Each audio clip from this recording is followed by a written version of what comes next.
Tonight, Columbus police continue their search for at least 2 suspects in the murder of 2 children and their mother's boyfriend. Thanks for joining us tonight at 11. I'm Yolanda Harris. And I'm Andrew Kinsey. Here's what we know about the case right now. The victims in this crime are 22-year-old Charles Wade, 9-year-old Demitrius Wall'neal, and his 6-year-old sister Londynn.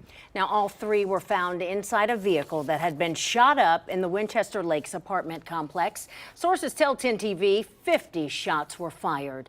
And during a news conference today, homicide detectives were adamant that this was a targeted attack.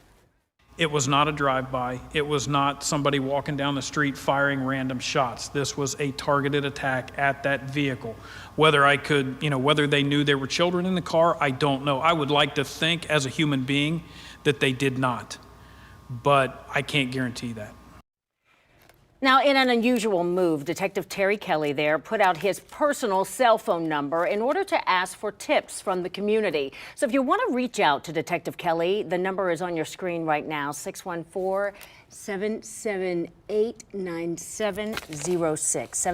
778-9706. Now, if you can't write it down fast enough, don't worry, because we have it posted on our website. Just go to 10tv.com.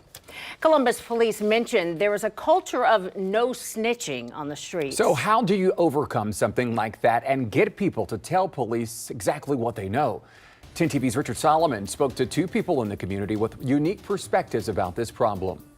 The question being asked by many right now is why? Why were Charles Wade, Demitrius, and Londynn Wall'neal killed? It was unbelievable at first. Those questions have been circling Dwayne Dunbar's mind. Because so many rounds that they say that it was a target. I got twin girls and I couldn't imagine. Dunbar works in the community to prevent what happened Tuesday night, to prevent the pain those families feel. He's the founder of International to International, an organization that aims to keep guns out of people's hands and help ex-convicts get back on their feet.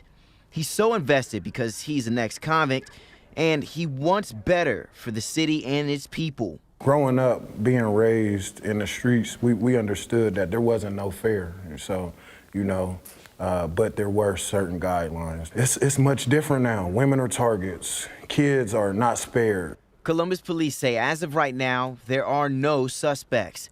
And they're echoing a message they keep repeating. If you know something, say something. Dunbar is standing behind this. That's not snitching. That's more so just trying to keep our community safe. When we were coming up, they were starting that don't snitch stuff. Now, to these young people, all they've been hearing is don't snitch, stop snitching. And Bishop Timothy Clark says speaking up can lead to healing. You have to tell so others survive. We have to tell so the cycle is broken. We have to tell so the madness stops. Violence in this city has to stop. And Dunbar says that starts with you. There's no grieving process. There's no justice when it's just an open case. In Columbus, Richard Solomon, 10 TV News. Now, just last month, our 10 Investigates team identified this no snitching culture by finding more than a dozen dead zones where unsolved murders are clustered together. Since 2017, there have been 650 murders in Columbus. Police have made arrests in a little more than 1 out of every 2 cases. Also, since 2017, there have been 171 homicide victims under the age of 21, and 26 have been under the age of 12.